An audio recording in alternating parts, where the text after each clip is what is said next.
yang mana pemakaman Kambang Koci ini dibangun juga oleh Sultan Mahmud Badaruddin I yang memang lebih dikhususkan untuk pemakaman para habaib. Jadi memang sebagian besar di pemakaman ini kita temukan makam-makam para habaib. Dan alhamdulillah nama-nama mereka juga sebagian besar yang ada saat ini kita ziarahi itu tercatat, yang merupakan jasa dari seorang habaib juga, yaitu Al-Habib Isa bin Muhammad Al-Kaf, yang mana beliau berjasa mengumpulkan nama-nama yang ada di pemakaman ini, dan sampai sekarang alhamdulillah berkat jasa beliau itu nama-nama tersebut tercantum.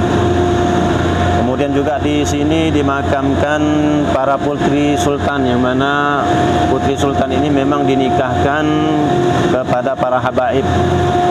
Biasanya memang eratnya kekeluargaan antara kesultanan itu dengan habaib, maka para sultan pun putri-putri mereka nikahkan dengan habaib. Oleh karenanya bisa kita temukan di sini beberapa makam putri sultan, dan memang suami-suami mereka para habaib dimakamkan di tempat ini. Kemudian jamaah ziarah yang dimuliakan oleh Allah, ini makom mengingat posisinya memang strategis, bahkan sampai sekarang lokasi pemakaman ini memang kita saksikan sangat strategis, yang letaknya di pinggiran Sungai Musi. Bahkan kita lihat di sekitaran tempat ini banyak sekali peti-peti kemas, yang mana memang di tempat inilah tempat yang paling strategis untuk bongkar muat daripada peti kemas yang bakal didistribusikan baik di kota Palembang atau ke luar kota. Karena dari dulu memang tempatnya strategis. Nah, dikarenakan hal tersebut, maka dari zaman dulu pula, yang dahulunya pemakaman Kambang Koci ini luasnya dikatakan lebih tiga kali daripada pemakaman kita ziarahi sekarang, maka dari dulu sampai sekarang itu memang diupayakan untuk diambil oleh orang-orang yang merasa berkepentingan dengan strategisnya lokasi ini. Dari masa Belanda dulu sampai juga di masa kemerdekaan masih ada upaya untuk merebut pemakaman ini. Akan tetapi alhamdulillah dengan izin Allah Subhanahu wa taala, meskipun cuman tertinggal sepertiganya, tapi insya Allah kita yakini keberkahannya masih tetap banyak, masih tetap ada untuk kita semua. Jadi dari dahulu pemakaman ini juga yang ada sekarang ini masih diupayakan untuk diambil, sampai pada puncaknya di tahun 1997 bulan Desember udah ada upaya untuk pemindahan seluruh makam yang ada di tempat ini, mau diratakan. Kalaupun memang ada masih bisa dijumpai jasad-jasad mereka para wali yang ada di sini, orang-orang yang soleh, mau dipindahkan di pemakaman Kebun Bunga di daerah kilometer 9. Sudah dipersiapkan semua, termasuk peti-peti jenazah sudah dipersiapkan. Kemudian di hari eksekusi itu sudah datang timnya untuk eksekusi, untuk pembongkaran makam, untuk memindahkan jasad-jasad para aulia tersebut. Sampai di waktu tersebut atau di hari tersebut terdengarlah atau dapatlah kabar ada kecelakaan pesawat. Ada kecelakaan pesawat Silk Air, yang mana jatuhnya di perairan Sungsang, daerah Muara Makarti. Nah, dari sebab itu akhirnya ketika didapat informasi ternyata jumlah penumpang yang korban daripada kecelakaan tersebut, yang semuanya dalam keadaan meninggal dunia, didapat informasi ternyata berjumlah 140-an, yang sampai akhirnya ketika itu ternyata jumlah peti yang dipersiapkan untuk memindahkan jenazah yang ada di sini itu jumlahnya sama. Walhasil hanya dengan sebab tersebut ternyata peti-peti tadi yang sudah dipersiapkan untuk yang dimakamkan atau jenazah para aulia yang ada di sini akhirnya dialokasikan untuk memindahkan jenazah kecelakaan pesawat tersebut. Dan juga pemakaman Kebun Bunga yang memang sudah dipersiapkan untuk memindahkan jenazah dari sini ternyata diisi dengan jenazah dari kecelakaan pesawat tersebut. Jadi dari hal itulah memang disaksikan orang-orang yang memang berupaya untuk memusuhi para waliullah, itu Allah SWT sendiri yang mengumumkan perang terhadap mereka. Man adali waliyan faqad azantuhu bil harb. Nah, itulah kisah terjadinya terakhir sampai sekarang. Alhamdulillah pemakaman ini juga dijaga oleh Allah sampai bisa kita ziarahi. Yang mana apa yang sudah kita ziarahi sekarang ini juga merupakan isyarah dari Habib Saleh bin Muhsin Al-Hamid, Habib Saleh Tanggul. Beliau menyebutkan sungguhnya ada seseorang yang bertanya kepada beliau, wahai Habib Saleh, gimana kondisi kambang koci ini? Apakah bisa nanti diambil oleh orang-orang yang lain yang tidak menginginkan keberadaannya? Kata beliau, kata Habib Saleh, insya Allah kambang koci pemakaman ini bakal ada sampai hari kiamat, karena Allah SWT sendiri yang akan menjaganya. Alhamdulillah kita sampai sekarang masih bisa berziarah ke sini dan masih ada keberadaan daripada kambang koci ini. Kemudian dari para aulia yang dimakamkan di sini, sebagaimana disampaikan oleh para ulama, orang-orang soleh yang pernah berziarah ke sini, mereka katakan kambang koci ini seperti Zambal kedua atau Zambalnya kota Palembang. Di Hadramut ada makam para wali yang dikenal dengan nama Zambal. Di situ dimakamkan banyak sekali para waliullah.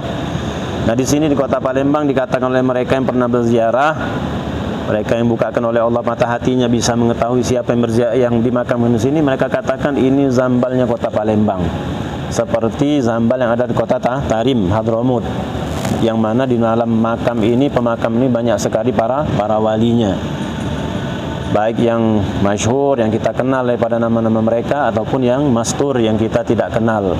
Ya, tentunya mereka yang mastur tidak lebih banyak yang tidak kita kenal di sini. Beberapa nama yang kita kenal di sini diantaranya Al-Habib Syekh bin Ahmad bin Syahab, ayahanda adalah Habib Ahmad bin Syekh bin Syahab, yang bangun Masjid Darul Muttaqin, yang bangun pemakaman Gubah 8 ilir untuk habaib. Habib Syekh merupakan menantu sultan. Beliau dinikahkan dengan putri sultan juga, yang mana beliau mendapatkan tanah diberikan oleh sultan, tanah yang luas dari Kuto sampai ke Kenten, yang kalau dari ujung ke ujung nggak kelihatan.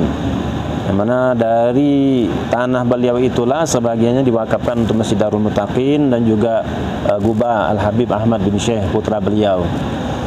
Kemudian juga di sini dimakamkan Al-Habib Abdullah bin Salim Al-Kaf.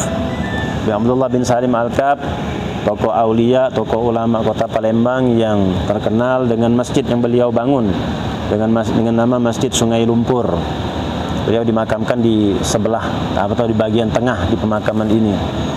Kemudian juga di sini Al-Habib Alwi bin Ahmad Al-Kaf, seorang wali yang terkenal dengan karomahnya. Banyak sekali kisah-kisah keramat Al-Habib Alwi bin Ahmad Al-Kaf. Habib Alwi bin Ahmad Al-Kaf ketika beliau wafat, ternyata terjadi gempa bumi di negeri Hadramut, negeri para datuknya habaib. Jadi ketika beliau wafat, itu terjadi gempa di sana, sampai orang-orang di Hadramut, para wali merasa kebingungan. Ini jarang terjadi, gempa ini jarang terjadi, sampai akhirnya mereka menulis surat untuk orang di kota Palembang, untuk habaib di kota Palembang. Mereka tulis surat menanyakan, di hari ini, tanggal ini, tahun ini, bulan ini, tahun ini, siapa yang meninggal di kota Palembang. Sampailah surat tersebut lebih kurang 6 bulan perjalanan, karena di masa tersebut masa perjalanan menggunakan laut, menggunakan kapal. Sampai di kota Palembang, didapat surat tersebut, ternyata dicocokkan tanggalnya, ternyata di hari tersebut adalah hari wafatnya Al-Habib Alwi bin Ahmad Al-Kaf. Kita dapat kisah dari guru kita, sesungguhnya ketika beliau wafat, itu dinding rumah beliau itu mengeluarkan air, seakan-akan menangis berpisah dengan Habib Alwi bin Ahmad Al-Kaf. Kemudian juga banyak kisah karomah beliau yang lain, diantaranya beliau menampal kapal ayah beliau yang bocor dengan menggunakan salah satu terompah beliau. Jadi ketika ayah beliau mau datang dari Singapura, datang ke kota Palembang, naik kapal, ternyata kapal ayah beliau itu bocor di tengah laut. Habib Alwi yang waktu itu tinggal di kota Palembang, rumahnya di tepi Sungai Musi. Kalau sekarang tempat orang naruh koral itu, iya, Habib Ahmad sebelahan, iya. Jadi beliau itu rumahnya di tepi Sungai Musi. Tiba-tiba Habib Alwi itu melemparkan sendal beliau, dilempar ke Sungai Musi, lempar ke sana. Sampai orang bingung, ini apa yang dilakukan Habib Alwi. Ternyata ketika sampai di kota Palembang, ayah beliau, Habib Alwi sudah nunggu di dermaga. Beliau gunakan satu sandal. Ayah beliau melihat, wahai Alwi, apa yang kau lakukan? Habib Alwi jawab, wahai ayah, kembalikan sandal saya yang satunya. Bingung ayah beliau. Apa maksud kamu, Alwi? Kan tadi waktu di jalan kapal ayah kan bocor, jadi saya lempar satu sandal saya untuk menutupi kebocoran tersebut. Coba sekarang ayah periksa di lambung kapal. Akhirnya disuruh oleh ayahnya untuk diperiksa oleh ini pembantunya. Ketika diperiksa benar, ditemukan untuk menambal daripada kebocoran tersebut, ternyata salah satu sandalnya Habib Alwi. Benar, Karomah Habib Alwi bin Ahmad Al-Kab, makamnya di sebelah sana. Banyak makam para aulia yang ada di sini, Habib Abdullah bin Ali Al-Kab, kemudian juga daripada keluarga Al-Munawar juga banyak sekali para aulia di sini. Makanya para orang-orang yang soleh yang mereka berziarah sini, mereka katakan ini zambalnya kota Palembang, seperti makam para wali yang ada di kota Tarim.